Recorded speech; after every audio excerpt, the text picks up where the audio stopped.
Shalom, esta es la Parashat Emor y aquí en este PowerPoint tengo esta nota de Levítico 23. Habrán de contar desde el día siguiente del Shabbat, desde el día en que ofrecieron el Omer de la ofrenda mecida, 7 semanas cumplidas serán hasta el siguiente día del Shabbat séptimo. Contarán 50 días, 7 por 7, 49, y el siguiente es 50. Y entonces ofrecerán nuevo presente a Adonai. De sus habitaciones traerán 2 panes para ofrenda mecida, que serán de 2 décimas de flor de harina, cocidos con levadura por primicias a Adonai. Y cuando sieguen la cosecha de su tierra, no acabarán de cosechar el rincón, así se le llama a esa porción geográfica de la parcela o posesión del israelita. Tiene que dejar el rincón de su campo, ni espigarás tu siega. Para el pobre y para el extranjero la dejarás. Ani Hashem Elokehem, yo soy Adonai su Elohim. Ver Adonai el Moshe, y habló Adonai a Moshe diciéndole, háblale a los Bene Israel y diles, en el mes séptimo, el primero del mes, tendrán un Shabbat, una conmemoración al son de trompetas, y es una santa convocación. Esto es Rosh Hashanah. Esto viene en Levítico 23, del 15 al 17. Es la sección de las festividades en esta parashat Emor. Primero, la parasha habla de los Kohanim, y después nos habla de la terumá, algunas ofrendas de los korbanot. Y el capítulo 23 nos comienza a narrar de las festividades. Desde el verso 9 comienza a hablar del mecimiento del Omer, y aquí leímos desde el verso 15. Contarán para el día, desde el día siguiente del día de descanso. Quiero ver los 3 nombres que se llama, creo, Shehet, Lidhai, Pea. Desde sus residencias traerán pan para mecimiento, 2 hogazas de 2 décimos.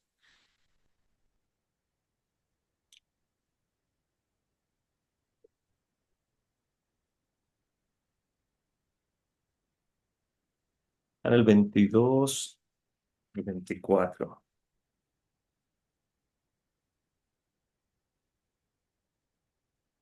Cuando sieguen la cosecha de su tierra, Kuf Beit, Ubekutzar Kem, Et, Ketzir, Artzabam, Lotiko, Peat, Sheteja, Bekitzar, Teja, Belechet, Bekitzareja. Son los 3 nombres que vienen en el idioma hebreo. No finiquitarás la esquina de tu campo cuando coseches, y la pizca de tu cosecha no recolectarás, o sea, lo que cae al piso cuando están cosechando. Dejarlo para el pobre, y el prosélito lo dejarás, Ani Hashem tu Elohim. Y esto es tenido como un grande mérito en el Sidur. Las mañanas que hacemos nuestras oraciones, viene haciendo mención a esta porción.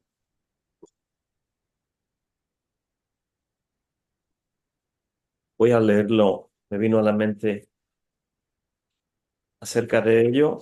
Yo creo que muchos de ustedes ya lo han leído también, pero en el servicio matutino,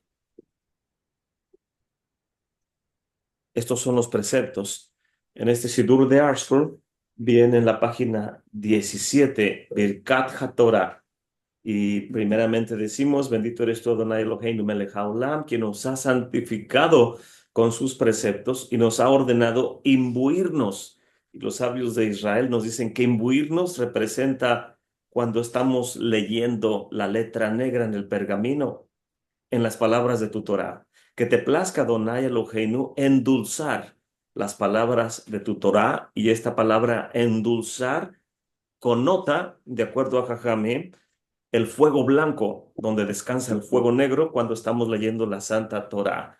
Por lo cual es tan importante poner nuestros ojos en la letra negra, así como en el fuego negro y fuego blanco. Y esas bendiciones de la Torá, la primera es esta, por causa de imbuirnos estudiando y por causa de escudriñar, queriendo entender hasta el fuego blanco, que es donde descansa la letra negra en el pergamino.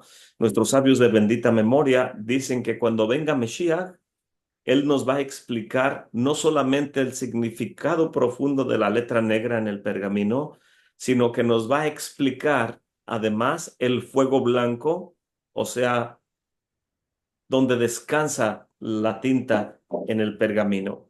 Además, Hassal, los sabios de bendita memoria, nos dicen que la Torá que tenemos hoy en día no es más que un renglón de la Torá que nos enseñará Mesías cuando Él venga. Entonces, estas oraciones en la liturgia son tan profundas que es difícil poder entender nada más leyendo a manera de no profundizar. Y después de esta oración viene otra que dice, bendito eres tú, Adonai Eloheinu melech haolam, que nos ha escogido de entre todos los pueblos y nos ha concedido su Torá. Bendito eres tú, Adonai, dador de la Torá. Es la oración que hacemos cuando se llama al lector y se pone de pie frente a la Torá. Y después viene una oración del Birkat Kohanim y luego viene Mishnah, el tratado Pea, que se traduce como esquina, capítulo 1, verso 1, Mishnah 1, dice, Elú de Barim. Estos son los preceptos que no poseen una medida limitada. Elú de Barim, Sheyon Lahem Sheor Hapea, Behavikurim, Beharayon, Begamilut Hasidim, Betalmud Torah. Estos son los preceptos que no poseen una medida limitada. El rincón de un campo que debe dejarse para los pobres, la ofrenda de las primicias, los bikurim, el peregrinaje y los actos de bondad y el estudio de la Torah. Que el rincón de un campo es comparado al estudio de la Torah y al peregrinaje y a los actos de bondad. Interesante. Déjenme contarlos. El rincón, la ofrenda de las primicias, el peregrinaje, los actos de bondad, Betalmud Torah. Son 5. Y enseguida de él viene el tratado Shabbat en la Gemara 172a, el Lud de Barim. Estos son los preceptos de cuyos frutos el hombre disfruta en este mundo y cuyo capital permanece intacto para él en el Olam Jabá.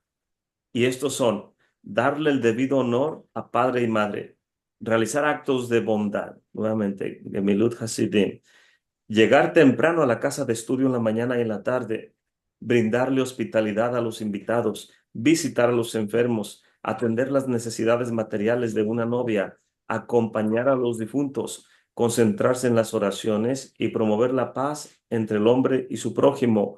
Betalmud Torah y el estudio de la Torah es equivalente a todos los anteriores. En estos dos, en esta Mishnah, en esta Gemara, podemos ver que la esquina del campo es tan de grande estima ante los ojos de Hashem que es equivalente al estudio de la Torá, el poder ayudar al necesitado, al que es pobre. Y es lo que el libro de Ruth nos narra acerca de esta mujer que ni siquiera es judía y viene a cegar conforme a las instrucciones de su suegra Naomi y, y puede encontrar favor ante los ojos de el más grande líder de esa generación, en este caso Boaz, quien es de la tribu de Judá, a quien pertenece el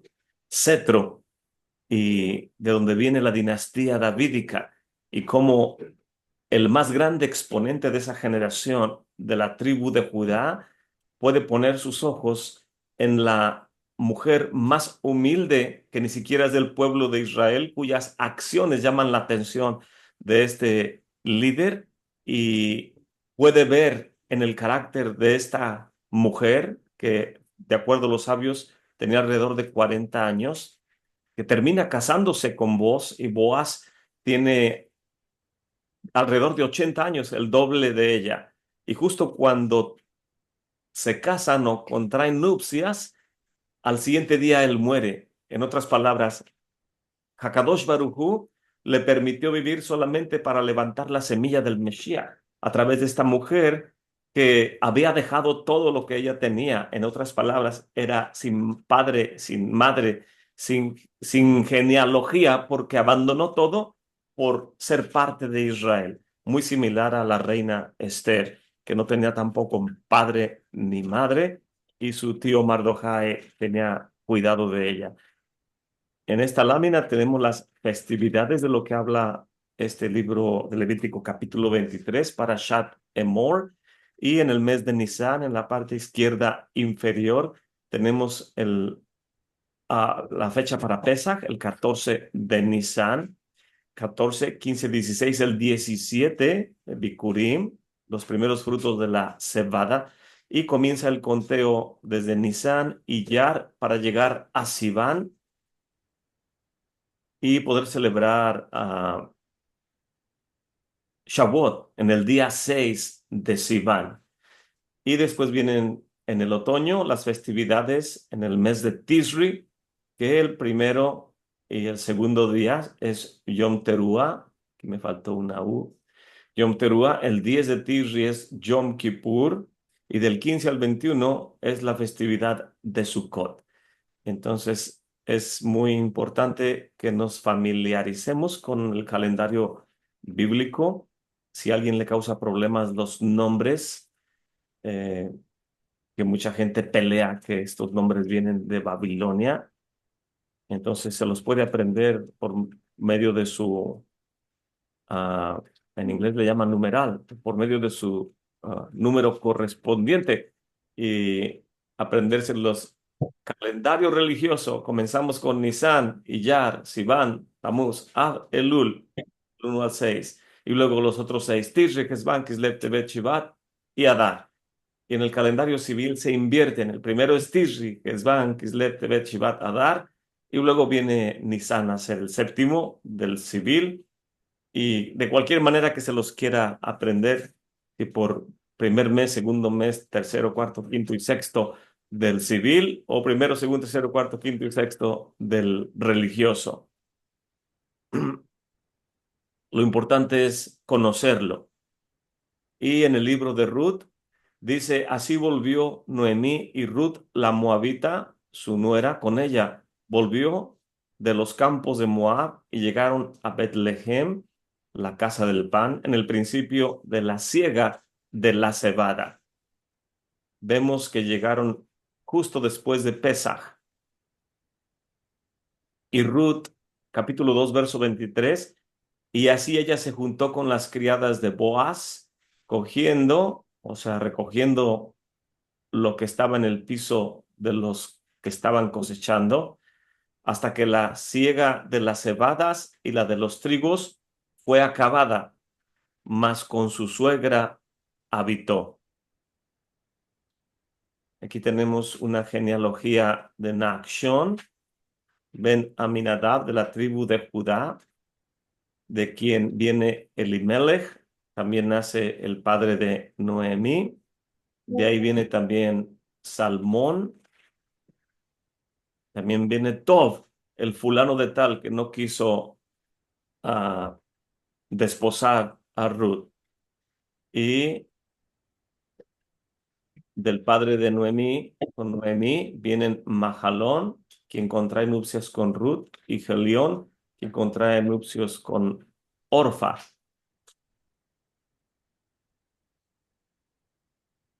En el mes de Av, Nisan, Iyar, Sivan, Tamuz, Av, que es el quinto mes, Sivan, Tamuz, Av, y luego viene Elul y luego Tisri, pero entre Sivan y Tisri, o sea, entre Shavuot y Yom Kippur, sí, tenemos el 9 de Av, que es cuando el templo fue destruido.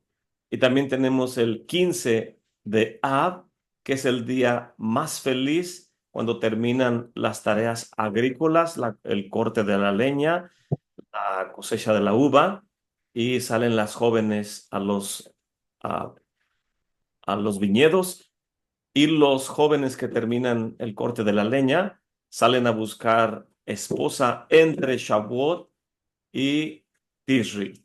Esto es sumamente importante, algunas de las fechas, porque cuando encontramos versículos que nos tratan de enseñar acerca de esto, no los logramos asociar. Y es importante entender esta asociación. Y en este caso, el libro de Ruth está muy ligado al conteo del Homer. Comienza la narrativa del libro de Ruth en, en tiempo de la cebada y termina narrándonos cuando llega el tiempo de la cosecha del trigo. Y los periodos de cosecha o aspectos agrícolas de, del calendario son importantes porque a veces al leer algo en la escritura no logramos encontrar la relación que hay. Y tengo aquí varias notas conmigo, no sé dónde empezar. Voy a empezar con esta del conteo del Homer. Entre Shavuot y Rosh Hashanah, la Torá nos presenta el Homer y la esquina, Tea, y la pizca, que es para los pobres, que los sabios de Israel dicen que estos dos aspectos, el dejar la esquina para alimentar a los necesitados y dejar lo que cayó al piso para los pobres, es como traer corbanot. O sea, el dueño de la parcela que deja esas áreas para ayudar a los necesitados, lo hace para que los necesitados también participen en el servicio del Beit HaMikdash. Entonces, permite que otros traigan su ofrenda al santuario y se alimenten, quien no tiene que comer. Quien lo deja es como si construyera el Beit HaMikdash. Y es como si trajera ofrendas al santuario. Y esto toma lugar entre Shavuot y Rosh Hashanah. Pero ¿cómo llegar a este periodo entre Shavuot, que es en el mes de Sivan, y Rosh Hashanah? El conteo del Homer es visto por los sabios de Israel como un moed, como una cita especial que no ha sucedido, pero que va a suceder. El aspecto de Boz y Ruth. Ruth es la abuela, tatarabuela del rey David, de donde viene Mesías. Y Mesías es quien construye el santuario. Y la narrativa de Ruth toma lugar en este periodo del conteo del Homer, de Pesach a Shavuot. El Moed de la pizca y de la esquina ya tomó lugar, no formalmente, en el tiempo de Ruth, pero está describiéndonos la narrativa. El santuario fue destruido en el 9 de Av y será construido, dicen los sabios, nuevamente en esa fecha. Pero ¿cuál es la clave secreta del 9 de Av que fue destruido el santuario? Una de las claves secretas que no hay, dice el tratado Ta'anit, no hay días más felices en el calendario como Yom Kippur y el 15 de Av. Se le conoce Tu B'Av. El 15 de Av es cuando hay grande cantidad de desposorios entre jóvenes en la tierra de Israel. ¿Y qué relación hay entre Yom Kippur y Tu B'Av?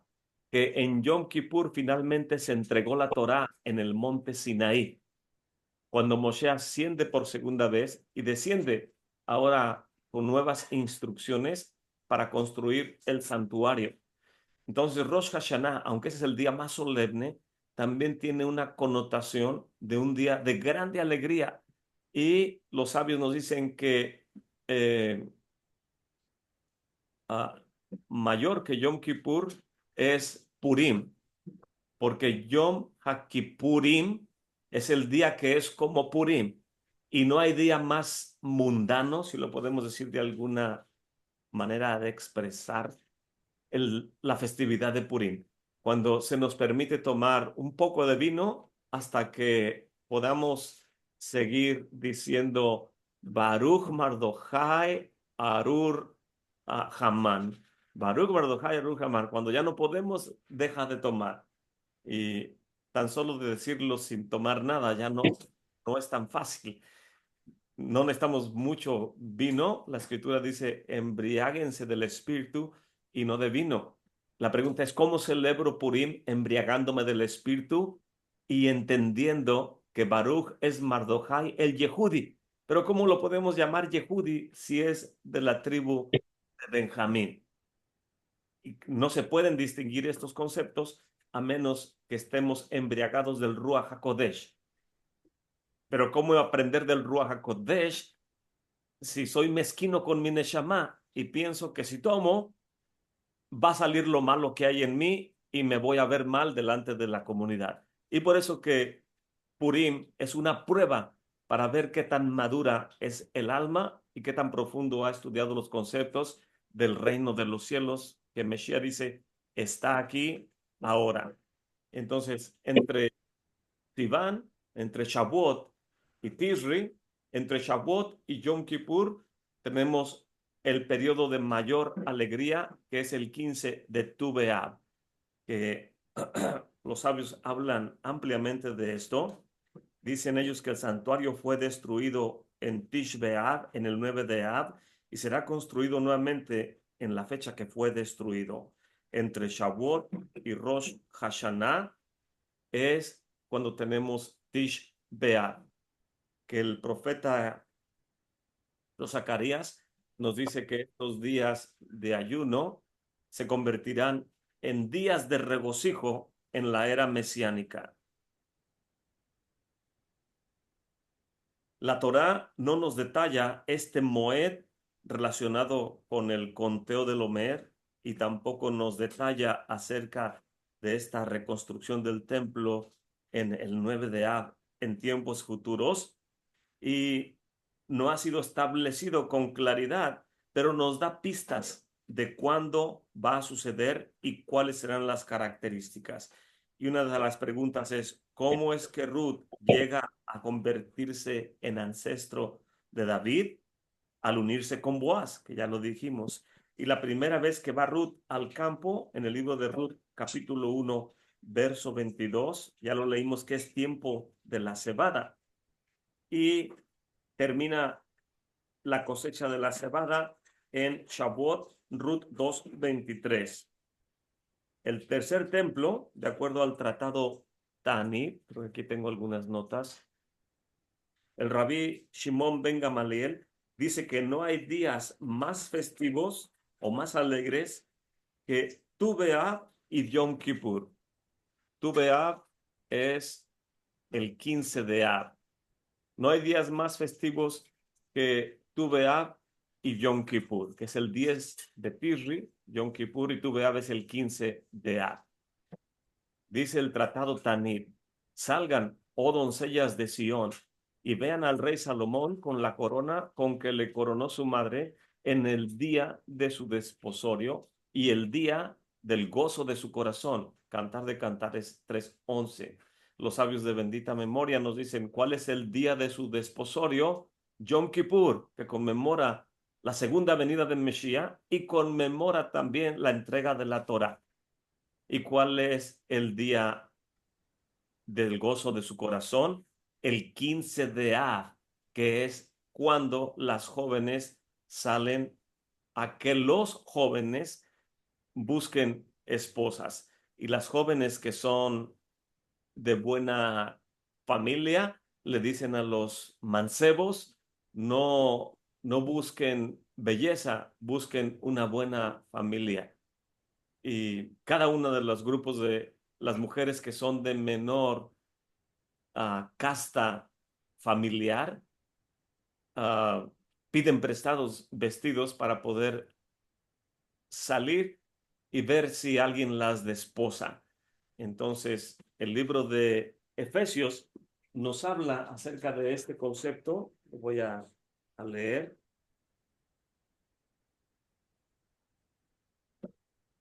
Donde dice al final de Efesios acerca de las relaciones de maridos y esposas.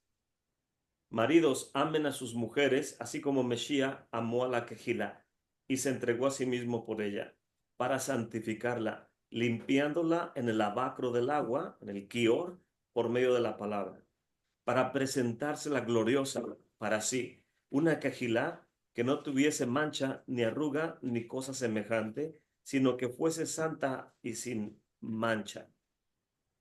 Así también los esposos deben amar a sus esposas como a sus mismos cuerpos. El que ama a su mujer a sí mismo se ama, porque nadie se aborreció jamás a sí mismo o a su propia carne.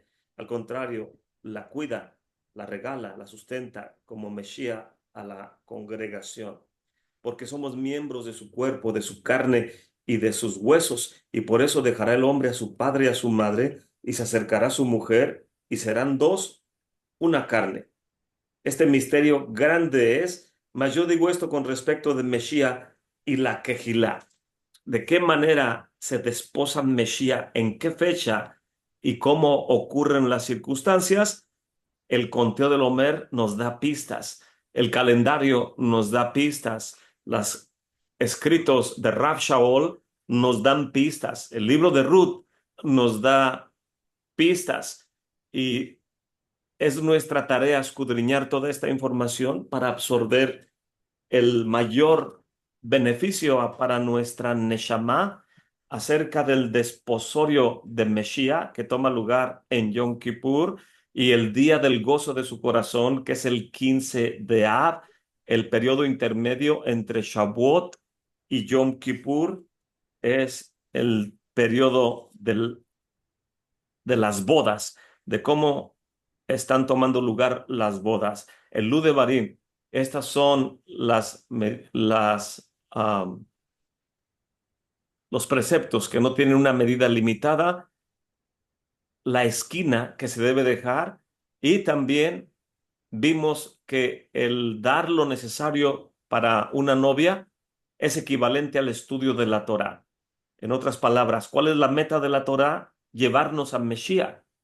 ¿Y para qué vamos a ser llevados a Mesías? Que es la meta de la Torá, para ser desposados con Él, para poder ser parte de su carne, de sus huesos, para ser sustentados y cuidados por el amado.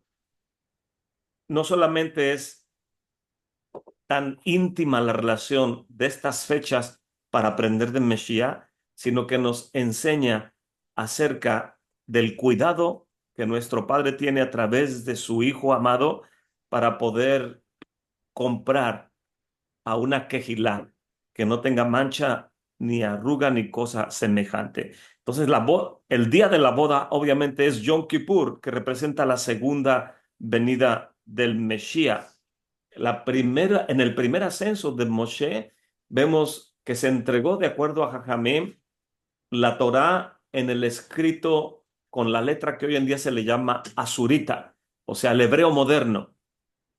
Pero como no fuimos dignos de recibir ese regalo tan hermoso, tuvo las, el Midrash dice que los cubos de zafiro, las letras hebreas se fueron desprendiendo de los cubos y se hicieron cada vez más pesados, que Moshe Rabbeinu tuvo que soltarlos por el peso y se rompieron esas tablas.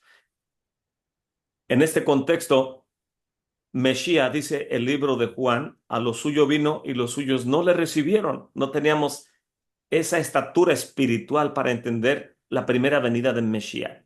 Y es por eso que el reino no fue instituido en la primera venida, porque es necesario que seamos dignos de estar con el amado, pero en una condición de lo que la estatura de él demanda y que seamos sin mancha y sin arruga. ¿Y cómo lo logramos? En el segundo ascenso se le entrega a Moshe Rabbeinu otro juego de tablas con los 10 mandamientos, pero esta vez viene en un escrito pictográfico que es de menor calidad. Y de acuerdo a Jajamé, en tiempos del rey Josías hicieron unos reparaciones al Beit HaMikdash. Y los perversos reyes de Judá que había en esas generaciones habían terminado quemando todos los pergaminos que había, obviamente con el escrito de menor letra, de menor calidad, y ya no había pergaminos. Entonces encontraron este pergamino en el Beit HaMikdash, en una de las cámaras del Beit HaMikdash, y vieron que era en la letra asurita o en el hebreo que hoy en día es moderno. Y al hacer esto, entendieron que el mensaje que estaba ahí en Deuteronomio acerca de las tojajás o las reprensiones que el Eterno da al pueblo de Israel si no cumplimos los misbots, y fueron compungidos en su corazón. Volvieron a guardar este pergamino. Después fue encontrado por Esdras, quien hace oración al santo bendito es él y pide que ahora se puedan hacer los pergaminos en este hebreo asurita. Es el que tenemos hasta hoy en día. Y es una grande bendición poder aprender. Los sabios dicen que la escritura en la pared en tiempos de Daniel era en ese hebreo que muy poca gente conocía, nada más los estudiosos de Judá. Y Daniel, al ver la escritura, pudo ver que era hebreo asurita y estaba en arameo y pudo interpretarlo porque era gente que estaba entrenada en este tipo de enseñanza. Y todo esto tiene que ver con Yom Kippur. El segundo ascenso de Moshe tiene que ver con la segunda venida de Mesías y tiene que ver con la presentación de una quejilá sin mancha y sin arruga con el esposo o con el amado. No sé si alguien tiene un comentario antes de continuar.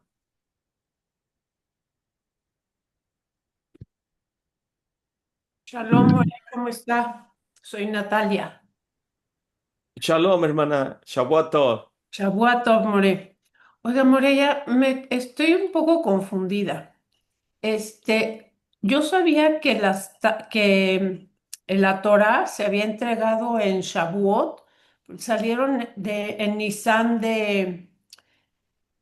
¿cómo se llama? De Egipto y llegaron en el tercer mes, que es en el de Iyar. Y, o no sé si fueron las segundas tablas en Yom Kippur, eso me lo podría aclarar, More, por favor. 17 de Aviv, de Tamuz, Sí, fue el que adoraron al primero, becerro.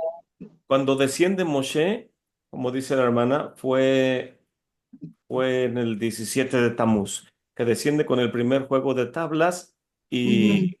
y ya están haciendo el becerro de oro. Y el primer mandamiento es: amarás a Adonai y no te harás dioses. Y cuando ya tienen un dios o un becerro de oro, obviamente ya rompieron el Al más grande convenio. mandamiento. Entonces, ahí Moshe tiene que interceder por el pueblo otros 40 días, Nisan, Sivan, Tamuz, en, que es durante Av para llegar a Elul y vuelve a ascender. Entonces son 3 periodos de 40 días entre Tamuz, Av, Elul y finalmente desciende en Tishri 10. Ah, ok, More, sí, olvidé esos periodos de que otra vez vuelve a subir. Ok, perfecto, More, muchísimas Aquí. gracias por aclararme, ¿eh? Sí, gracias a Hashem que todas las preguntas son importantes porque es obvio que no somos especialistas en fechas. Y, por ejemplo, estar mencionando, al menos a mí en lo personal, estar mencionando Tu B'Av y Tish B'Av, mi mente es like, ¿cuál es cuál? ¿Cuál es 9? ¿Cuál es 15? Y si no conocemos el 9, que es Tish B'Av, o Tisha B'Av, que el Tisha es el 9 de Av, cuando el templo fue destruido. Entonces ya uno lo empieza a asociar, 9 de Av, 9 de Av. Pero Tu B'Av es una festividad menos conocida que la destrucción del templo o algunas de las otras fechas. Entonces, el, una manera de ir aprendiendo es preguntando y estar repasando, repasando y repasando. ¿Alguna otra pregunta, hermanos? Sí, More, es interesante también lo que comentaban, porque en estas ascensiones de Moisés, en esos 40 días, da 120, ¿no? Y 120 también refleja algo profético, ¿no? Las tres ascensiones que tiene Moisés al monte. Eso por un lado. Y por el otro, el tema del 15 de Av, esto también lo podemos asociar con las 10 vírgenes, en lo cual Jesús habla de eso. ¿Podemos Sí, asociarlo así? es verdad, es desposorio de vírgenes diligentes que están esperando al amado. Entonces, no ser pacientes y diligentes puede resultar en no estar vestido de bodas en este contexto.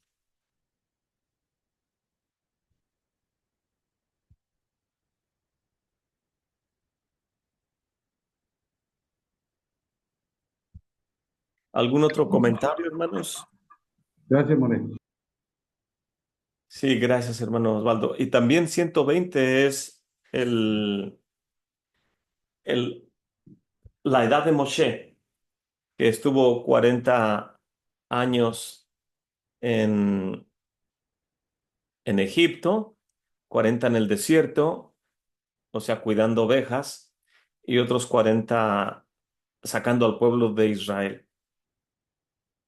Que los sabios de Israel dicen que a los 80 años, Moshe y Aarón están sacando una nación de la esclavitud. Y hoy en día, ah, por ejemplo, en nuestra congregación, Hashem bendiga a los hermanos que son muy pacientes, pero eh, cuando ya el servicio se está extendiendo, como este Shabbat, por causa de muchas lecturas, y ya uno comienza, bueno, en mi caso que estoy al frente guiando el servicio, nada más comienzo a escuchar los suspiros, sentarse, ponerse de pie, sentarse, ponerse de pie. Y en esta semana, Baruch Hashem, tenemos un jovencito que hizo su Bar Mitzvah el año pasado y ha estado esforzándose por leer en el hebreo, lo está haciendo muy bien. Y ayer nos apoyó con una lectura porque necesitamos completar el minyan y, y estaba larga su parachá, entonces él lo estaba haciendo en hebreo y el papá, el hermano Alejandro, la pasea con él, estaba junto a mí, es quien me ayuda a guiar la liturgia, que lo ha estado también haciendo excelentemente bien y va el hermano Alejandro ah, poniendo más cantos en la liturgia de lo que yo tenía antes y voy aprendiendo. Él hace la primer parte del Shaharit en la mañana y yo hago el Musaf cuando sacamos la Torah. Entonces estaba su hijo leyendo y iba como a la mitad de la lectura y se me acerca y dice, hermano, ¿cree que sea bueno que me pare y le diga que mejor lea en español para que sea más rápido? Y le dije, creo que es mayor incentivo dejarlo que termine. Y el hermano Alejandro estaba preocupado por la congregación y, y yo estaba aprendiendo con el jovencito palabra por palabra. Y- pero es parte del proceso de las comunidades que cuando tenemos un Sefer Torah, tenemos un Minyan, en ocasiones los servicios van a ser largos, especialmente si tenemos tres jovencitos o dos o tres jovencitos de la edad de Bar Mitzvah y están aprendiendo hebreo, o adultos que están aprendiendo hebreo y el servicio se hace más largo.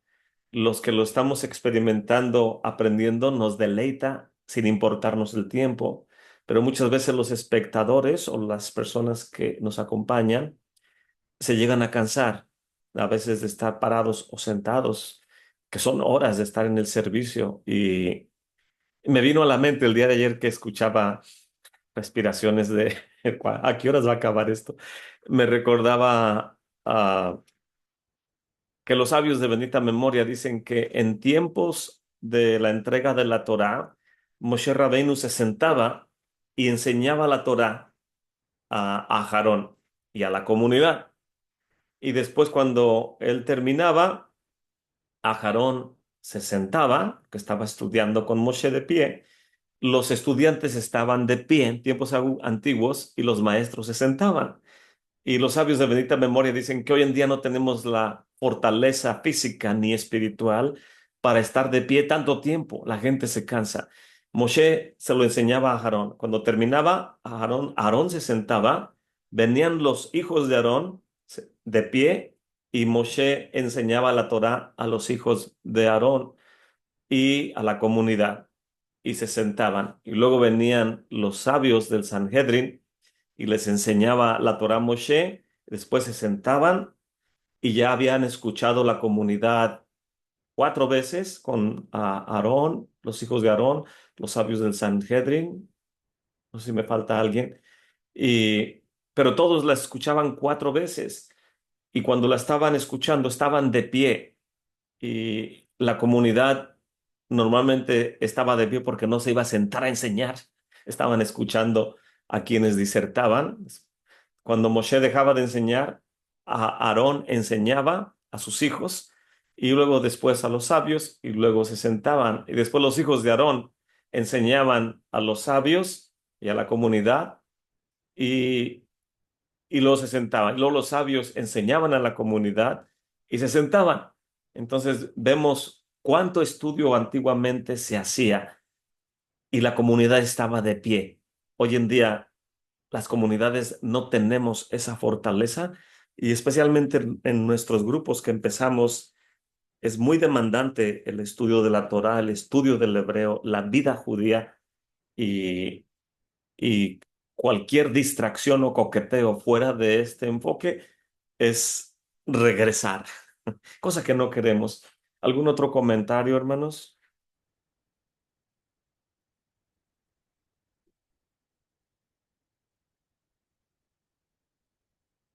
Voy a leer otras notas que tengo del rabí Weinberger Shelita, que cuando digo Shelita no me estoy refiriendo a una bebida alcohólica, sino significa largura de días. Y el rabí Weinberger en esta porción que tomé notas hace algunos años, para Mor, su título de su shiur es La raíz del Mesías y habla acerca de Ruth, que es la raíz del Mesías. Se lee en Shavuot, porque David nació en Shavuot y hablar del Mesías es hablar de Gerut, de extranjeros, y hablar de Noemí y de Ruth en tiempo de la cosecha, que ya leímos. Y Ruth viene a trabajar para Boaz. Los sabios le llaman a esto el inicio de la redención, como una joven no judía tiene la semilla para Mesías. Y por eso Abraham fue a rescatar a Lot, porque Abraham, nuestro patriarca, sabía que de, de Lot viene el Mesías. Y de las hijas de Lot, en este caso Moab, viene Ruth, y de ahí viene finalmente el Mesías. Entonces, el que la tribu de Judá encuentre a Ruth en Moab es para buscar las semillas de la redención. Y cuando Ruth va a trabajar para Boaz y cuando regresa con Noemí, vemos que esto es hablar de redención, el inicio de la redención. Esto es comparable a juntar trigo. Los hombres cortaban, las mujeres juntaban.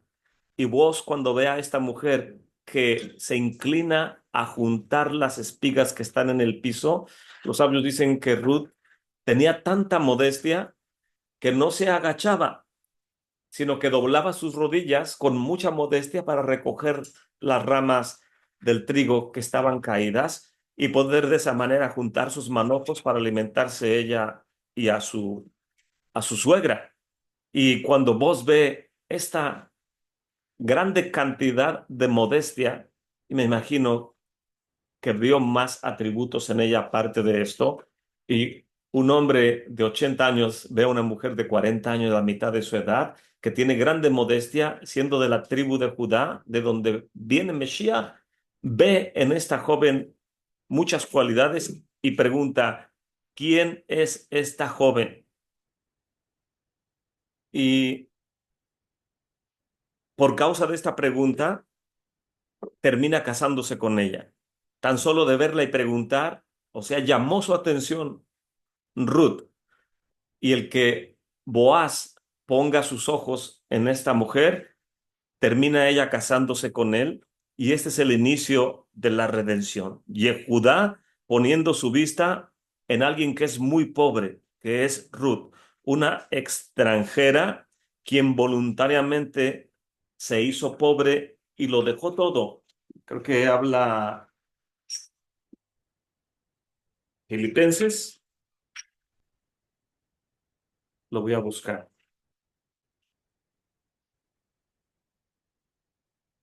Hoy en día no mucha gente estudia el Brit Hadashah,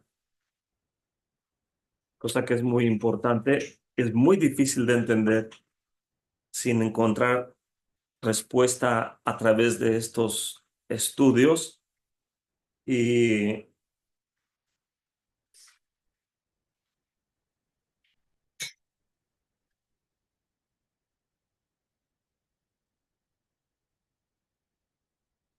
ver dónde está.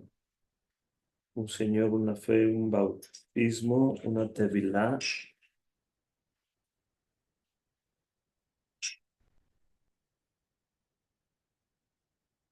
Yo tal vez me equivoqué. No, estoy en el libro equivocado, perdón, en el libro equivocado. Estaba todavía en Efesios y en Filipenses.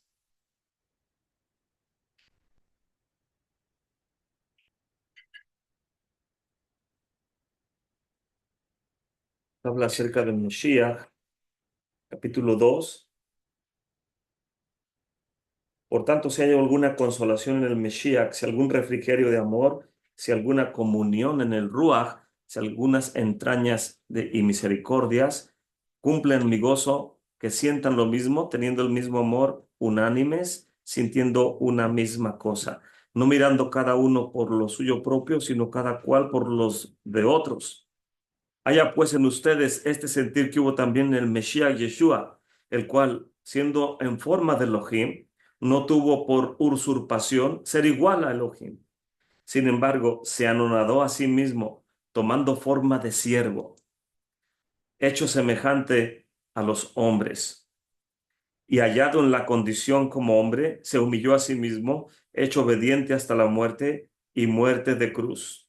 Por lo cual Elohim también lo levantó a lo máximo o a lo sumo y le dio un nombre que es sobre todo nombre, para que en el nombre de Yeshua se doble toda rodilla de lo que en el cielo, de lo que en la tierra y de lo que debajo de la tierra, y que toda lengua confiese que Yeshua HaMashiach es el Señor, a la gloria de Dios Padre. Entonces vemos que el carácter de Mesías lo hereda de Rachel, que su mismo nombre se traduce como una oveja, que el libro del profeta Isaías dice, como oveja fue al matadero y no abrió su boca. Y esa palabra para boca cerrada, si la vemos, si acomodamos las letras de diferente manera, nos da la palabra Amila, que se traduce como rugido del león. El cordero que no abre su boca se va a convertir en un león que viene por su congregación. Y todo eso viene en ese versículo de Isaías 53. Pero Ruth, en su carácter, Yehuda ve que de esta mujer puede venir Mesías, así como el rey David vio que de Betsabé viene Mesías y qué decisión tiene que tomar. Siempre la tribu de Judá va a ser acusada de asesinos, va a ser acusada de adúlteros, y las decisiones que toman gente de esta estatura es por la redención de todo el mundo. Pero el mundo, al sentirse como Europa o el mundo occidental hoy en día con el pueblo de Israel, oh, un soldado israelita está rompiendo una estatua de Jesús. ¿Ven? El ejército de Israel es de lo peor. Lo que trata de decir Europa o el mundo occidental, es decir, así como yo soy perverso, ellos también son perversos, o sea, estamos iguales. somos malos todos. Eso es lo que el mundo quiere pelear con el pueblo de Israel. Mientras busquen alguna acusación para justificar la degradación que hay en el mundo quiere encontrar en Israel fallas. No digo con esto que Israel es una blanca paloma, pero no es todo lo que el mundo se imagina. Y se necesita mucha más fe para creer en esas perversidades que en ver la moralidad de la nación de Israel. En su condición más baja es lo mejor de lo mejor. Y voy a continuar porque me emociono y me meto en problemas. En la congregación les digo, hay un buzón de quejas ahí en la parte trasera. Si algo de lo que estoy diciendo crea conflicto, no tenga duda en poder poner su queja y podemos hablar de ello después. Pero voy a volver a Ruth. Yehuda también siempre va a ser acusado de estas cosas. Y en el caso de Boaz, cuando viene Ruth por órdenes de su suegra, diciendo, ve y habla con el varón, haz lo que yo te digo para que no vayas a estar desamparada cuando yo ya no esté en este mundo. Y Ruth va así en la noche y dice el Midrash que Boaz, estando dormido en el lugar de la cosecha, cuidando la cosecha, sintió una presencia a su alrededor y, y dice, ¿quién eres? Y soy Ruth, tu sierva. Y él extendió la mano porque tratar de palpar, porque de acuerdo al Midrash, los espíritus inmundos no tienen cabello. Y él trataba de palpar y tocó la persona de Ruth su cabello y dijo ella, soy Ruth, tu sierva. Y entonces vos dice, no así, hija mía, así no se hacen las cosas. Regrésate con tu suegra y vamos a hacer las cosas como deben de hacerse. Entonces vemos aquí el liderazgo de un líder, valga la redundancia, de Judá, buscando respuesta al bienestar de esta joven, que es digno que de estas dos personalidades bíblicas venga Mesías, así como también es digno que de Judá con Tamar, y también como es digno Mesías de venir de Lot, o como es digno de venir del rey David y de Betsabé, y como es digno de venir de Miriam y de Yosef, que hoy el mundo está jalándose el cabello de saber si es por el padre, por la tribu, por la madre, por Judá, por no es por Judá. Siempre va a estar en problemas la raíz genealógica de Mesías, porque tiene una tarea grande que cumplir. Y en lo personal, le agradezco lo que hace por mi redención, que lo que menos quiero es preguntar, porque disfruto más el beneficio de la redención que de lo que no entiendo ahora, pero después lo entenderé. Pero mucha gente quiere entender para poder ser redimido. Y yo pienso que es un lujo que no me puedo dar, pero con la ayuda del cielo puede uno encontrar respuestas a su tiempo. Y el mandamiento es dejar las esquinas, las tea, para los pobres. Lejet es recoger lo que quedó gratis, lo que está tirado. Y shidja es dejar una sección más grande que no es para cualquiera, exclusivamente para los pobres de Israel. Y Rashi dice que el que empieza en Pesach y termina en Shavuot, el periodo de la cosecha, en este caso con la cebada y termina con trigo en Shavuot. Así también Rosh Hashanah termina en Sukkot. Son dos secciones del año muy importantes. Rashi dice, ¿por qué la Torá inicia hablando de Pesach y en lugar de continuar con Rosh Hashanah, Yom Kippur y Sukkot en esta parashá, Emor? ¿Por qué hace un alto y entre estos dos periodos de Pesach y Rosh Hashanah, Yom Kippur y Sukkot, hace un alto y nos habla de las esquinas para los pobres? ¿Por qué la Torá tiene esto en la parte intermedia de esa narrativa? ¿Y, y por qué dejar estas esquinas? La respuesta es que si es como si hubiera traído una ofrenda al Beit HaMikdash. ¿Por qué? Porque las leyes del campo interrumpen la narrativa de los Yom Tovim para enseñarnos de la redención. Y todos los inicios son importantes, dice el Rabbi Weinberger. Cuando nos levantamos en la mañana, es muy importante. De acuerdo a cómo nos levantemos, determina nuestro día. En mi caso, trato de recetarme diariamente, que normalmente uno despierta y lo primero que hace uno es ir a deshacerse de las toxinas del cuerpo, hacer del baño, porque uno dice en el lenguaje secular, en el lenguaje común. ¿Y qué es lo que uno dice después de poder hacer ah, quitarnos estas toxinas del cuerpo? Hace uno la bendición, que posiblemente antes de esto muchos digan, Modeani lefaneja melechai bekayom, y algunos hasta cantando, Modeani lefaneja melechai bekayom, shehasarta bineshmati vehamla raba imunoteja. Y sale uno del baño y dice, te doy gracias, bendito eres Adonai, nuestro Rey del universo, que has formado cavidades y orificios en mi cuerpo, es conocido delante de tu trono de gloria, que si alguno de ellos se obstruyera o se dañara, no sería posible estar de pie delante de ti. Y bendito eres Adonai, nuestro Elohim, que haces obras portentosas y sanas toda carne. Entonces, esto es medicina. Cuando uno se levanta e inicia su día recetándose esas píldoras, perdón, de medicinales de gratitud, de acción de gracias y poder decir, Elohai, Neshama Shenatata Bi, Tehorahi. Elohai, el alma que creaste en mí es pura. Ata Berata Ata Yetzarta, tú la creaste en mí y en el futuro me la volverás a pedir. Y son cantos muy bonitos. Si comenzamos nuestra mañana siendo agradecidos con el Creador del universo, ¿no será Él agradecido con nosotros, dándonos salud, fortaleza, éxito, bienestar y todas las cosas buenas? Entonces, todos los inicios son importantes. Levantarnos determina el día.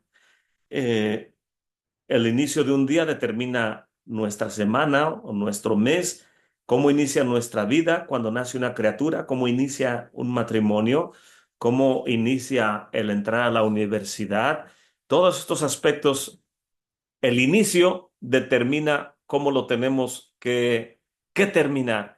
Como dice Mesías, que nadie que se pone a construir una casa va a dejarla a medias, porque los demás van a decir, ¿para qué te ponías a hacer esa construcción si no la ibas a terminar o no tenías para terminarla? Entonces, lo importante es del inicio completar lo que estamos empezando, cosa que soy muy mal ejemplo en ello, porque no termino unas traducciones y luego me pongo en otro proyecto y luego tengo varios proyectos.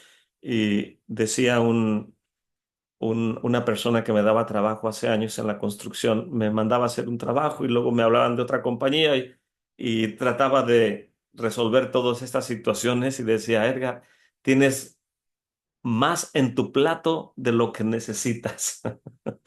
Y a veces no sabe uno decir que no y se llena de actividades. Entonces, el dejar la esquina, las espigas que cayeron y todos estos aspectos de la cosecha para los pobres, la Torá dice, no olvides la esquina que es para los pobres. Tal vez nunca los vuelvas a ver, y dejar la esquina no es como dar sedaká, dice el rabí, que cuando das sedaká sí estás viendo a quién le estás dando la ayuda, pero cuando dejas la esquina y te vas a tu casa, no sabes quién de los pobres va a venir a agarrar esa esquina que fue dejada para ellos. Y el dejar esta esquina es permitir que la gente que no tiene nada traiga una ofrenda al santuario. Es un tipo de corbán, porque no escoges a quién se lo estás dando. La gente va y lo toma. Así, el Mesías, dicen los sabios de Israel, que es el que viene sobre un asno, el que es humilde, el que es pobre. el que espera que los demás se conecten con él. Mesías también es el principio, es el Harishon, también es el Ajarón, es el último. A lo último se le llama lo despreciado. Él es las primicias, él es también lo despreciado, él es el primero, él es el postrero. Mesías vendrá y va a levantar lo que es dejado.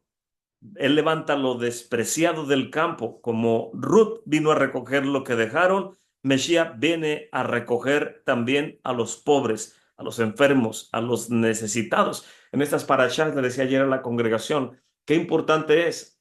Aquí veo que ya la gente está cansada porque está larga la lectura, que siéntate, levántate, siéntate, levántate.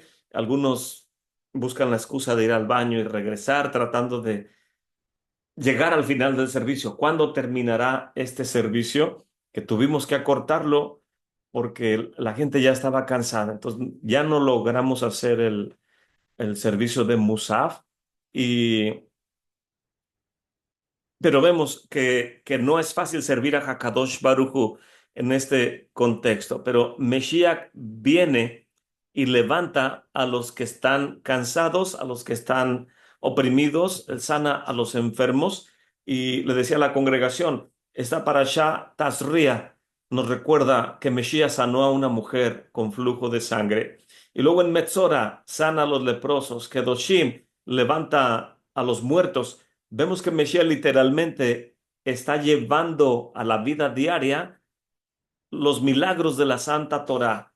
Él no solamente se para y enseña abriendo su boca, sino tocando al leproso, orando por los enfermos, levantando a los muertos. Vemos que la parashá cobra vida con Mesías. Solamente él puede hacerlo porque no estimó estar a la diestra del Padre como cosa que aferrarse, sino que se despojó de sí mismo y estando en la condición de hombre se humilló hasta la muerte y muerte de cruz. Y nadie tiene mayor amor que este, que alguien ponga su vida por sus amigos, porque él tiene el poder para hacerlo. Y por eso Mesías viene y levanta lo que es dejado aprendiendo del carácter de Ruth. Solo el Mesías puede descender y levantar lo más despreciado, él puede limpiar lo más impuro. Mesías puede conectar el final con el principio, así como Boaz se conectó con Ruth. Y en este contexto, la narrativa del libro de Ruth, que es culminando en Shavuot, podemos entender que Shavuot, dice el rabí, se le conoce como el tiempo del principio, de Pesach a Shavuot, Nisan, Iyar, Sivan, estos 3 meses. En este periodo viene el principio del año y se une siendo lo último representando a los humildes. Y en este contexto levanta a los pobres o a los menesterosos. Y voy a terminar tratando de conectar el libro de Juan. En el libro de Juan, capítulo 4, dice, de manera que como Yeshua entendió que los fariseos habían oído que Yeshua hacía y purificaba o sumergía con tevilá más discípulos que Yohanan, aunque Yeshua no hacía la logística, no bautizaba, sino sus talmidim. Dejó a Judea y se fue a Galilea. Y era necesario que pasase por Samaria. Vino pues a una ciudad de Samaria que se llama Sijar, junto a la heredad que Jacob dio a Joseph, su hijo. Y estaba allí la fuente de Jacob. Pues Yeshua, cansado del camino, se sentó hacia la fuente y era como la hora sexta, que si la hora primera de la mañana son las 9 de la mañana, 9, 10, 11, 12, 1, 2. Si es las 7 de la mañana, más bien es como el mediodía, dependiendo qué periodo del año y a qué horas amanece. Si amanece a las 7, 8, 9, 10, 11, 12, como al mediodía, es cuando hace más calor. Vino una mujer de Samaria a sacar agua y Yeshua le dice, dame de beber, porque sus talmidim habían ido a la ciudad a comprar de comer. Y la mujer samaritana le dice, ¿cómo tú siendo Yehudi me pides a mí de beber, que soy mujer samaritana? porque los Yehudí no se tratan con los samaritanos. Y no solo esto, que un varón no puede hablar tan bien con una mujer a solas. Respondió Yeshua y le dice, si conocieses el don de Elohim y quién es el que te dice, dame de beber, tú pedirías de él y él te daría agua viva. La mujer le dice, Señor, no tienes con qué sacarla y el pozo es hondo. ¿De dónde pues tienes el agua viva? ¿Eres tú mayor que nuestro padre Jacob, que nos dio este pozo, del cual él bebió, y sus hijos y sus ganados? Y respondió Yeshua y le dice, cualquiera que beba de esta agua, volverá a tener sed, mas el que bebiere del agua que yo le daré, para siempre no tendrá sed. Mas el agua que yo le daré será en él una fuente de agua que salte para la vida eterna. O sea, como el templo. Del templo en Juan 7:37 dice, en el último y grande día de la festividad, Yeshua se puso de pie y dijo, el que cree en mí, como dice la escritura, y dice el Morello Sebut que señaló hacia el templo, volteó hacia el templo porque estaba en el atrio de Israel, como está escrito, de su interior correrán ríos de agua viva. No hay evidencia de que ríos de agua viva fluyan de una persona. El servicio de las aguas salutíferas toma lugar en el Beit HaMikdash en tiempo de Sukkot. Y es cuando Yeshua está hablando en este contexto que del templo fluirán, como dice el profeta Ezequiel, aguas, ríos de agua que irán cubriendo a los tobillos, a la rodilla, hasta la cintura y hasta el pecho, hasta poder nadar, y que estos ríos de agua viva traen sanidad a las naciones. El Salmo 1 dice, serán como árboles plantados junto a corrientes de agua viva, que dan su fruto a su tiempo y su hoja no cae. Entonces, en este entendimiento vemos que las aguas salutíferas, el agua viva, viene del servicio del Beit HaMikdash. Y Yeshua dice, cualquiera que bebe de esta agua va a volver a tener sed. Mas el que bebiere del agua que yo le daré, cuando yo reine en la era mesiánica, no tendrá nunca sed jamás, mas el agua que yo le daré será en él una fuente de agua que salte para vida eterna. La mujer dice, Señor, dame de esta agua para que no tenga sed ni venga acá a sacarla. ¿Cómo puedo participar de esa gloriosa perspectiva? Yeshua le dice, ve y llama a tu marido y ven acá. Responde la mujer y dijo, no tengo marido. Dice Yeshua, bien has dicho, no tengo marido, porque 5 maridos has tenido, y el que ahora tienes no es tu marido. Esto has dicho con verdad. Y le dice la mujer, Señor, me parece que eres profeta. Nuestros padres adoraron en este monte, y ustedes dicen que en Jerusalén es el lugar donde es necesario adorar. Está hablando del Beit HaMikdash. Y le dice Yeshua, mujer, créeme que la hora viene cuando ni en este monte ni en Jerusalén adorarán al Padre. Ustedes adoran lo que no saben. Nosotros adoramos lo que sabemos porque la salvación viene de los judíos. Los gringos dicen, y ahí se cayó el micrófono. Ya no hay más preguntas, ya no hay más inquietud. Aquí Yeshua está dando la respuesta a la mujer. ¿Quieres participar del agua viva? Tienes que ser parte del servicio del Beit HaMikdash. Tienes que entender la importancia de ir a Jerusalén, porque los judíos podemos enseñarle al mundo acerca de esto. Y el mundo moderno occidental y Europa y todos dicen, ¿y qué tal si encuentro un judío que sea de lo peor? ¿Y qué tal si hacen un desfile de inmoralidad en el Mar Muerto, un campamento de inmorales? Entonces Israel es de lo peor. No puedo buscar salvación en Israel porque están haciendo cosas que van en contra de la Escritura. Y recuerdo al moré Joseph Good. Hace algunos años organicé un viaje a Israel que él amablemente me estaba entrenando y enseñando. En el primer viaje que fui con él, dijo Edgar, ya tengo más de 70 años y nunca sabe uno lo que puede pasarle con la salud o en la vida, o cuando Hashem te va a llamar de este mundo. Dice, quiero que consideres el que vengamos a Israel para entrenarte por si tú quieres traer gente porque hay mucha necesidad de la gente venir a la tierra de Israel. Hoy en día parece que no, pero siempre es así, es parte de los misbots, el peregrinaje.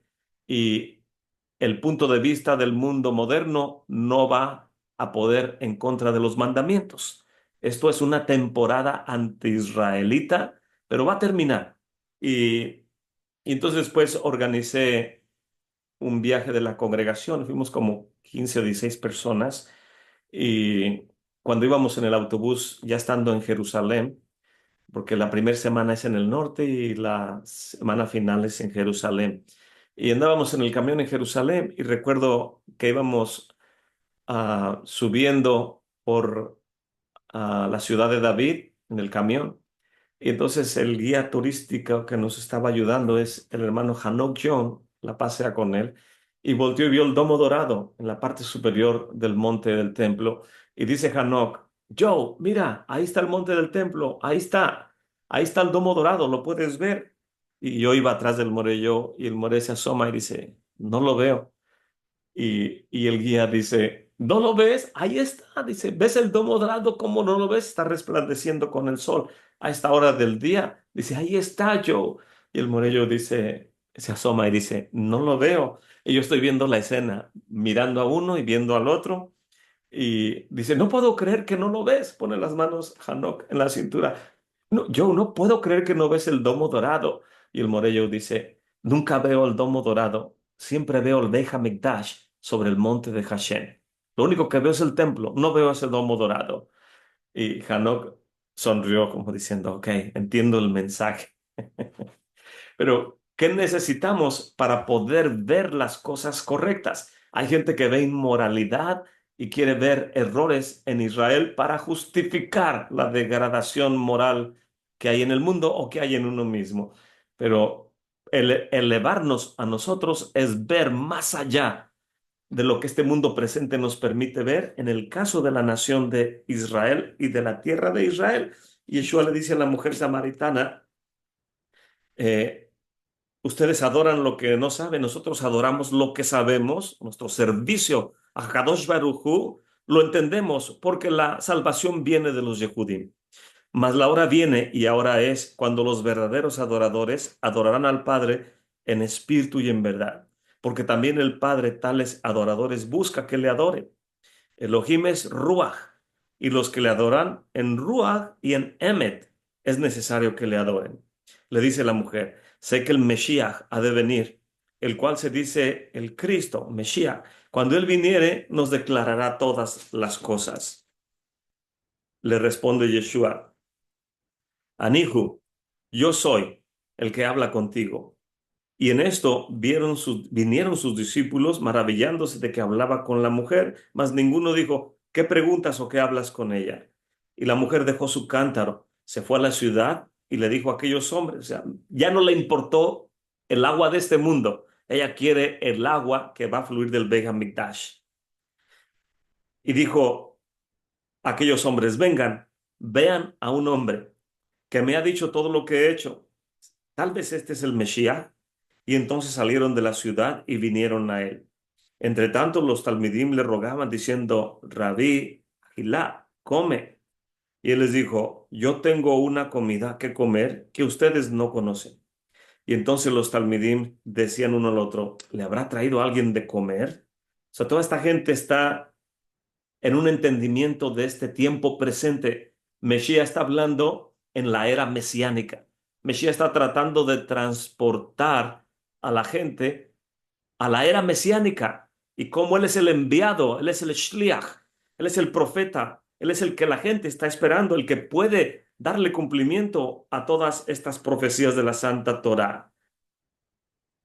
Y dice, Yeshua responde, verso 34, mi comida es que haga la voluntad del que me envió y que acabe su obra. ¿No dicen ustedes, aún hay 4 meses para que llegue la cosecha? He aquí que yo les digo, levanten sus ojos y miren los campos, porque ya están blancos para la cosecha. Esto tomó lugar en Shavuot. ¿Y cuántos meses faltan hacia adelante? ¿Y qué es lo que se cumple 4 meses, Nisan y ya? Sivan, Tamuz, Ab, Elul, Tisri. Yeshua está hablando de Sukkot en Tisri, el cumplimiento del periodo del otoño. Yeshua está diciendo, aquí faltan 4 meses para que llegue el periodo de Yom Kippur. Aquí que yo les digo, levanten sus ojos, miren los campos porque ya están blancos para la cosecha y el que cosecha recibe salario y allega fruto para vida eterna para que el que siembra también goce y el que ciega. Que por cierto, los sabios de Israel dicen que hay dos Mesías. Uno es el que siembra y otro es el que cosecha. Uno es Mesías ben Yosef y otro es Mesías ben David. Me parece que aquí Yeshua está haciendo alusión a esos conceptos para que el que siembra también goce y el que ciega. Porque en esto es el dicho verdadero, que uno es el que siembra y otro es el que cosecha. Me parece que Yeshua está hablando acerca de la importancia de la primera venida y la segunda venida. Yo los he enviado a cosechar lo que ustedes no sembraron, otros labraron y ustedes han entrado a sus labores. Y muchos de los samaritanos de aquella ciudad creyeron en él por la palabra de la mujer, que daba testimonio diciendo, me dijo todo lo que he hecho. Y viniendo pues los samaritanos a él, le rogaron que se quedara allí y se quedó allí 2 días. Y creyeron muchos más por la palabra de él y le decían a la mujer, ya no creemos por tu dicho, porque nosotros mismos hemos oído y sabemos que verdaderamente este es el Salvador del mundo, el Mesías. Y 2 días después salió de allí y se fue a Galilea. Y es muy importante que en la narrativa de la liturgia de Shavuot, tengo por aquí unas notas. Los campos ya están blancos para la cosecha. Es tiempo de Shavuot. El sustento que trae el trigo, que los sabios dicen que el fruto del huerto del Edén era un árbol de trigo. Y en aquel tiempo era árbol, pero por causa de la transgresión se degradó a arbusto. Eso es lo que algunos sabios dicen, que el trigo es restaurado para sustento constante del creyente. En el Olam Hasé, todo es limitado en este mundo. Es lo que Yeshua le está enseñando a estas personas, a sus discípulos y a los samaritanos. ¿No entienden quién soy? ¿A qué ha venido? Le estoy explicando. Están tomando de esta agua, de este tiempo presente, agua. Yo les daré agua viva en la era mesiánica en Jerusalén, en el Beit HaMikdash. El alimento de Yeshua es el trigo fino que se cosecha en Shavuot y ya está el reino de los cielos aquí y ahora. El reino está aquí, Mesías está aquí, largura de días son restaurados, pero tiene que cumplirse lo que Mesías fue enviado para transformar este tiempo presente en un tiempo glorioso. En este momento estamos en el Olam Hasé. Estamos leyendo de Ruth, el libro de Yohanan, estamos leyendo del libro de Levítico, pero nuestra mente se transporta a la era mesiánica. ¿Cómo poder probar de la era mesiánica sin el libro de Juan?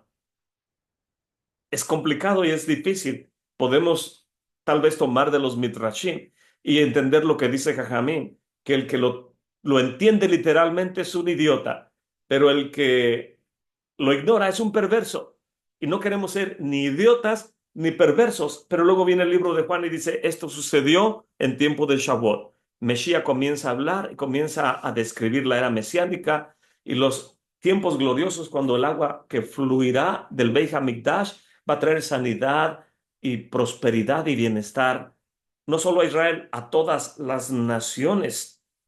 Y cómo poder entender el periodo entre Rosh Hashanah y Sukkot. Los sabios de Israel nos dicen que el mundo es juzgado en Yom Kippur, pero quien quiera que vive en la tierra de Israel es juzgado todos los días, porque vivir en la tierra de Israel es como tener un Rosh Hashanah constante.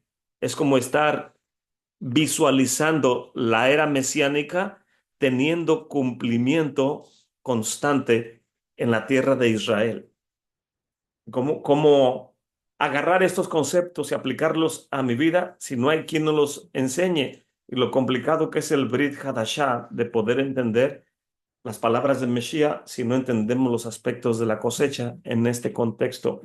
Pero bueno, me voy a detener ahí. No sé si logré conectar estas cosas o como dijo la, la hermana Natalia, ya como que no entendí muy bien. Espero no haber causado más problemas de los que ya teníamos con estos pasajes bíblicos. ¿Alguien tiene algún comentario?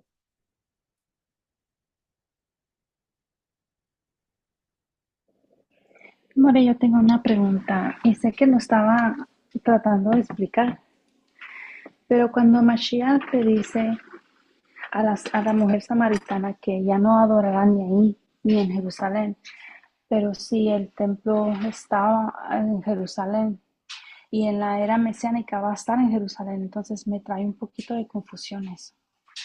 Y me parece, según entiendo, al leer ese versículo me llamó la atención también, pero me parece que Mesías posiblemente está haciendo alusión a la destrucción del templo.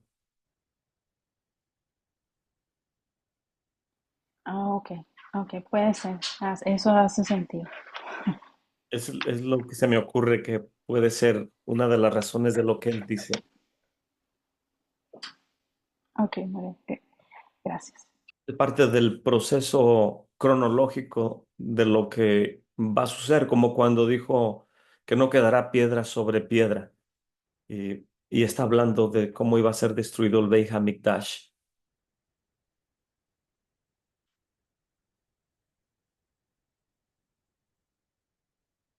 ¿Algún otro comentario o pregunta, hermanos?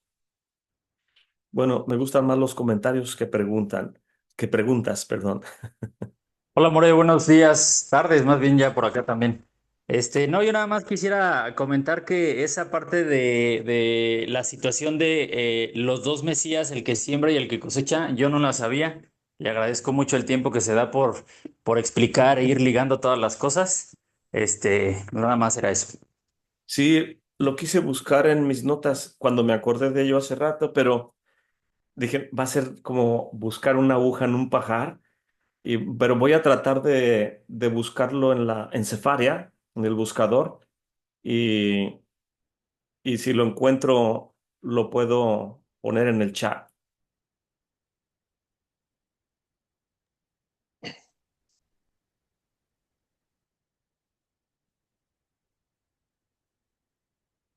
¿Alguien más tiene algún comentario o pregunta, hermanos? ¿Me escuchan? Hermano Jorge, aquí lo escucho. Gracias. Creo que no me está viendo. Estaba poniendo una bicicletita en la pantalla. ¿Sí me escuchan? Sí, sí, adelante.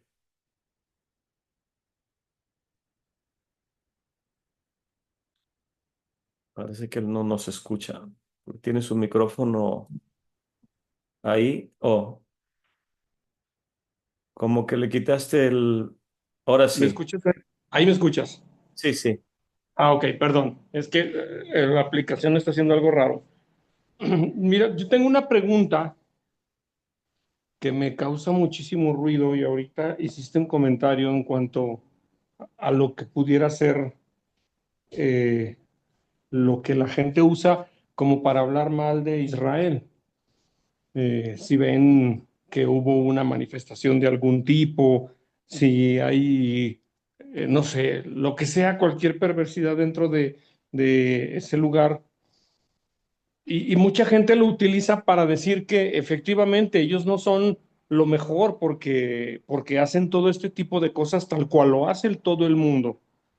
Me llama la atención que donde dices tú que lo peor de Israel pudiera ser lo mejor de todo el mundo por ser quien es. Pero pienso yo, No sé, no es más bien que la gente no ha podido entender lo que es un israelita a un judío, que no sé si yo estoy mal, pero yo quiero salir de la duda si no es lo mismo una persona que vive en Israel, que sea una persona común, y otro que es un judío que se deleita en las cosas del Creador, que no tiene nada que ver uno con otro, que pudiera ser incluso gente que hace daño y hace mal tal cual hacen en todo el mundo, pero que no tiene nada que ver con las cosas del Creador, que no les interesa. Por eso son así. Que sucedan en ese lugar es muy triste, sin embargo, hace muchísimo ruido a todo el mundo el ver que suceden esas cosas.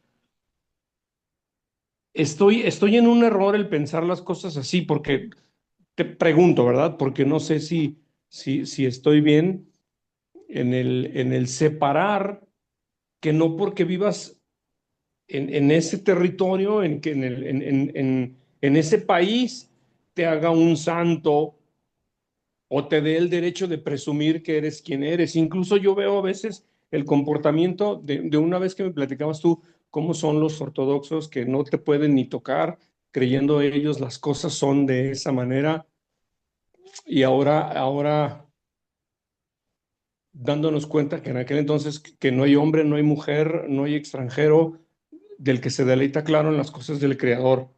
Este, puede ser que sean las cosas así, puede ser que sea así, que efectivamente haya gente en ese lugar haciendo lo malo y que la gente por acá esté creyendo que solamente por vivir allí deberían de ser todos un ejemplo para el mundo.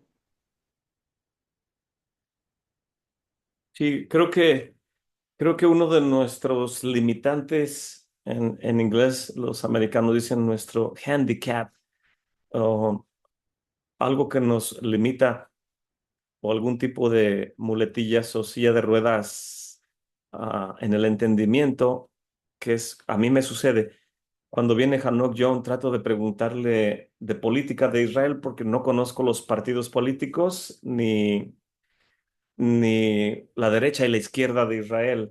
Y normalmente cuando uno le pregunta a un israelita o a un judío, es difícil porque ellos tienen sus propias luchas internas como cualquier país en estos aspectos.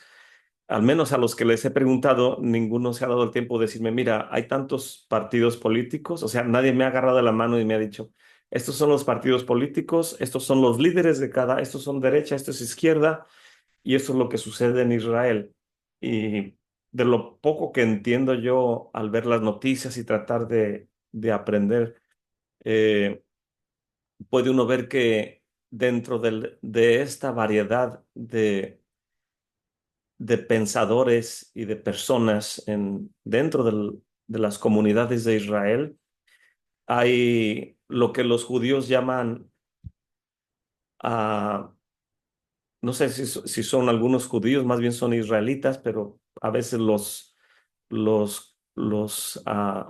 llaman judíos, pero les llaman self-hating Jew, una persona que es étnicamente o parte de Israel, pero que odia a Israel. Y, y esos son de las personas, otros israelitas que son sionistas, aman tanto la tierra de Israel y aman a la gente, aman la cultura israelita, pero no son religiosos. Y mucha parte de soldados y de políticos son sionistas, pero no son religiosos. Y estas guerras han estado uniendo a esta parte de la sociedad, a los sionistas de Hueso Colorado, haciendo amistad con los judíos ortodoxos de Hueso Colorado. Entonces, algo bueno de la guerra es que está uniendo a estos grupos sociales, pero fuera de estos grupos sociales sigue habiendo gente secular, o hay sionistas también de izquierda que aman mucho también la tierra de Israel, pero no les importa el Beit HaMikdash ni nada de estas cosas. O sea, no son religiosos, pero están dispuestos a dar su vida por la nación y, y defender a las familias. Sus hijos están en el ejército y tanto sufren los ortodoxos como los sionistas por querer tener una patria ah, tranquila o en paz. Israel es el pan de todos los días, el estar defendiendo la tierra. Pero no solamente se defienden de los que los quieren atacar alrededor, sino tienen que estar alertas de los que internamente causan conflictos de ideologías, en este caso de la política.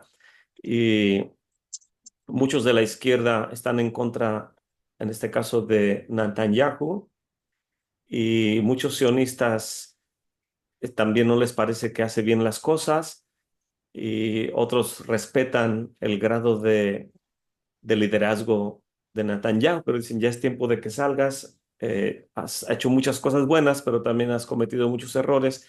Entonces, en la lucha interna del pueblo de Israel, que en lo personal, cuando veo que un rabí está estableciendo un punto comunitario y otro rabí que es, por ejemplo, si un rabí es apegado a izquierda y otro rabí es a derecha, y entre ellos tienen diferencia de opinión, y la puedo yo discernir o algo, y hay algo importante en el aspecto religioso, en lo personal prefiero abstenerme de comentar a nuestras comunidades de esos aspectos por no levantar posible sospecha de que alguien vaya a pensar mal de alguno de ellos dos.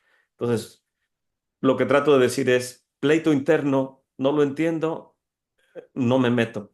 Y, y trato de aprender, pero en ese contexto creo que cuando vemos algo que no es correcto en Israel, es bueno ver quién es ese grupo, esas personas, y si son parte de la izquierda, o son parte del secularismo, o son israelitas paganos, o ahora que sucedió lo del 7 de octubre, comenzó mucha ideología de que eran gente, eran israelitas y árabes, o no sé cuántos grupos de personas habría ahí, o si eran puros israelitas y judíos, que muchos no eran religiosos y andaban haciendo cosas indebidas.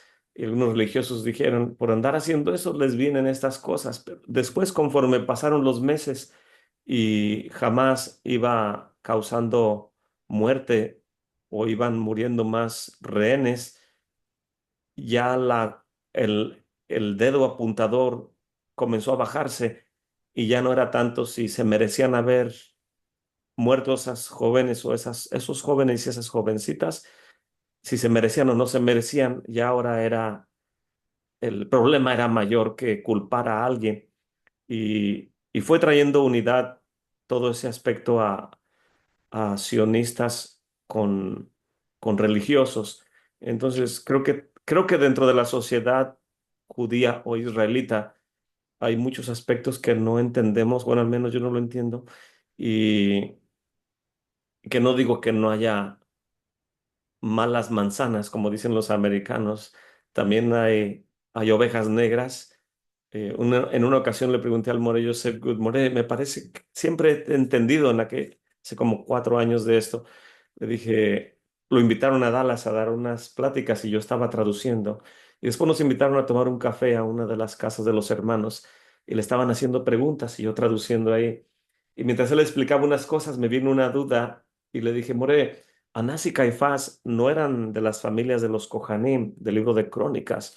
Y él volteó y dijo, claro que lo eran. Le dije, sí, eran Cohanim. Dijo él, sí, son de las familias de los Cohanim. Le digo, entonces, ¿por qué tenían que comprar el sacerdocio? Yo pensé que no eran y por eso lo compraban. Y dijo él, no, no, no, no. Dice, ellos eran de las familias de los Cohanim. Dice, ¿has oído el dicho de que si tienes un frasco de galletas y adentro hay uno o dos ratones, por estar dentro del frasco los hace galletas? Me imagino que es un dicho americano. Y le dije, no, nunca había oído eso. Dice, el punto es que eran ladrones o eran usurpadores, eran de la casta de los Kohanim, pero su nivel de moralidad no era el que se debía de tener porque eran codiciosos, y su entendimiento estaba degradado, y, y eso no hablaba bien de su linaje, pero es lo que ellos eran. Y ya le dije, ok, gracias por explicarme. Pero siempre va a haber gente mala, y, Pero aún dentro de todo esto, vemos que dentro del pueblo de Israel, sean sionistas o sean ortodoxos, buscan el bien de la nación, el bien de la patria, en este caso hablando de territorio, que para los sionistas es una nación demócrata en el Medio Oriente. Para los religiosos es la Santa Tierra, Eretz Israel, el lugar que Hashem escogió. Entonces, ambos lo defienden con sus ideales y muchos creen, es parte de la redención que está trayendo unidad entre esos dos grupos. Y como muchos de los soldados, después de estar en Gaza luchando, regresaron entendiendo que si los terroristas tenían sus pósters de Al-Aqsa y le llamaron a la operación terrorista la inundación Al-Aqsa de poder tomar Jerusalén y someter al pueblo judío o acabar con él, y no les funcionó. Los soldados empezaron a hacer los parches para decir, ¿cómo es que ellos tienen una identidad enfocada y nosotros ni siquiera vamos al monte del templo ni leemos la paracha? Y somos israelitas sionistas, pero no somos religiosos. Y por esta guerra muchos están haciendo religiosos. Entonces, es difícil ver esos parámetros, pero la mano de Hashem está operando. More, justamente en esa dirección yo he escuchado también y cierra un poco con este pensamiento, ¿no? Que muchas veces en el pensamiento occidental confundimos a la nación, como usted bien lo explicó y también Jorge lo dijo, pero yo también escuché que hay diferencia entre el israelita, el israelí y el judío, que es justamente lo que usted está mencionando. Son diferencias que uno no alcanza a comprender y es fundamental para poderlo entender y cómo es la idiosincrasia del pueblo de Israel, ¿no es cierto? Sí, gracias, hermano. Me olvidaba de esa distinción que el otro día estaba hablando de Irving Gatel, que él está explicando acerca de cómo o quiénes son los israelitas en el lenguaje bíblico. Y él los identifica como el periodo de la conquista que vinieron con Josué. Dice, estos son los israelitas. Dice, hoy en día estamos los judíos y los no judíos hablando en este caso, Irving Gatel, que no sé si es judío observante o es israelita sionista, describe esa diferencia. Entonces, se me hizo interesante porque hablar con alguien como él, me imagino, y decirle, soy israelita, él puede decir, ¿a poco me vas a decir que estuviste en la conquista con Josué? Si eso sucedió hace cientos de años. Y, y fácilmente va a acabar con mi idea de identidad de israelita, porque históricamente en la mente ah, israelí se entiende en ese contexto. Pero como Hanok Young, que es judío, le dije, Hanok, entonces nosotros somos israelíes. Y él se paró, íbamos caminando y sacó su pasaporte. Dijo, Edgar, yo soy judío en mi religión. Dice, pero también soy israelí porque tengo mi pasaporte que me ha otorgado la nación de Israel. Y dice, en tu caso, gente como ustedes que no son judíos, ustedes son más bien israelitas. O sea, en la mente de este judío nos identifica a los no judíos que nos apegamos a las escrituras como aquellos que asemejamos al periodo de los israelitas, de los cuales describe Irving Gatel. Pero podemos encontrarnos con judíos celosos que van a decir, ¿qué vas a hacer tú de esos israelitas? Tú no eres ni judío ni es ni aquello, y posiblemente eres hasta idólatra o pagano, y crees en Yeshua y crees que Yeshua es un Dios y eso, eres idólatra, estás haciendo abodázara. Y uno va a decir, no, no, no soy eso. Decir, no, no, todos son iguales. Entonces, depende con quién esté uno hablando, discutiendo. Puede tener uno un choque o puede hallar favor y razonamiento con otros. Pero son aspectos muy interesantes del lenguaje moderno.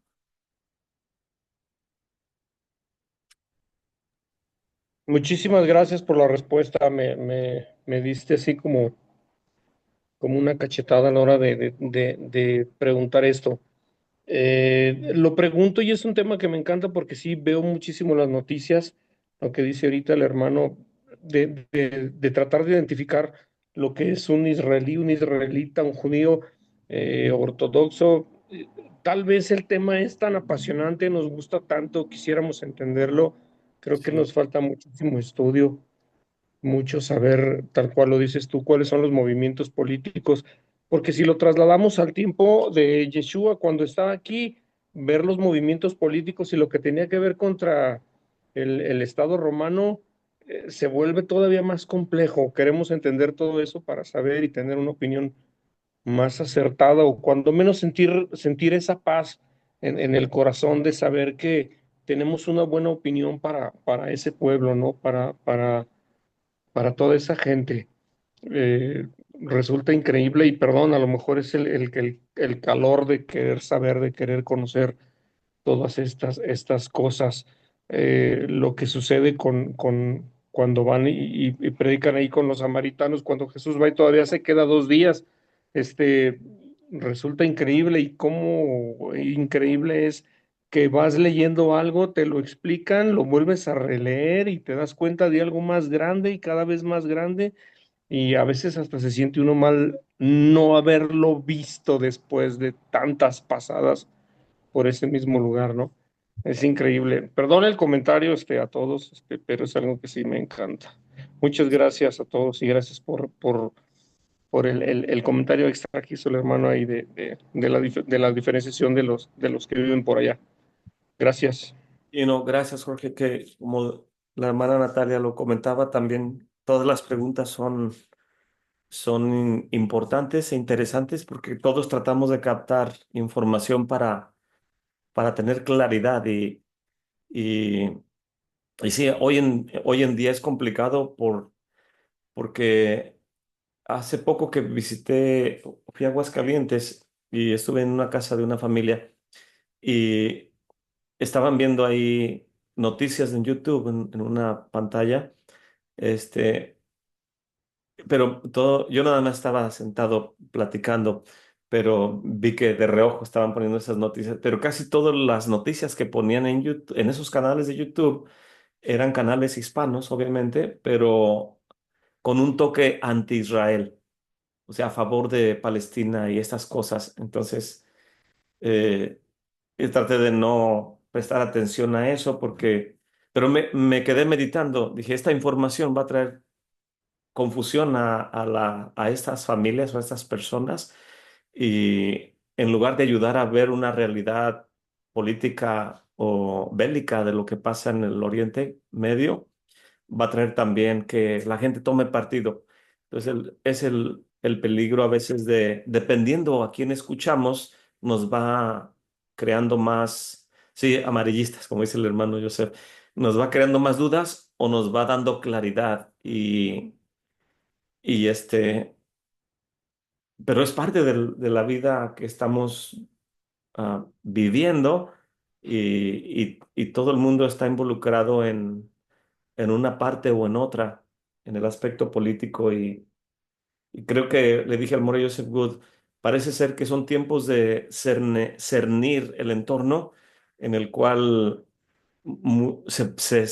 parece que se está polarizando la ideología y la perspectiva en el mundo cristiano americano. Está habiendo una división por causa de demócratas y políticos, por causa del presidente Trump y la guerra en Irán.